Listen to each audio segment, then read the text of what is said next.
saying? The GT.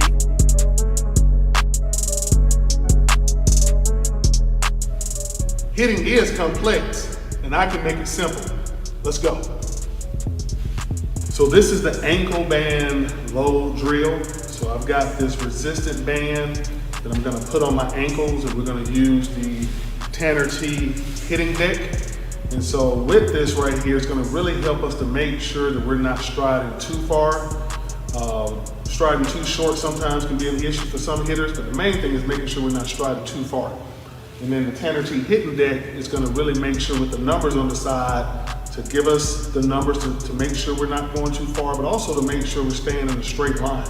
So this is gonna be real simple to do. I'm gonna take the Velcro off, and then I'm gonna strap it on my ankles, and then I'm gonna get lined up on the Tanner T hitting deck, and then we're gonna start getting some good reps in.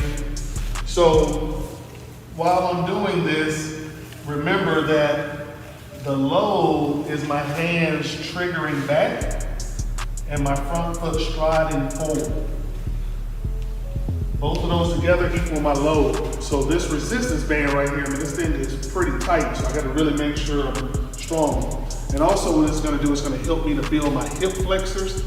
So my hip flexors are very important as a hitter to make sure that I'm strong on my backside, but then as I start to rotate and go against this front side, I'm strong as well. So my number is 10. I'm gonna stretch this thing out to a 40 right here in my stance, which is really hard.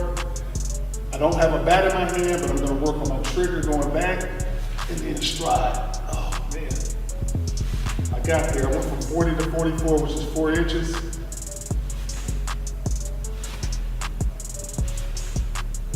So this is making sure that my feet aren't going too far, but it's also strengthening my hip flexors, which is really important to make sure that we are producing power. So it's gonna be a lot of work, but it's gonna be worth it. So remember, in order to get good, you gotta put in the work.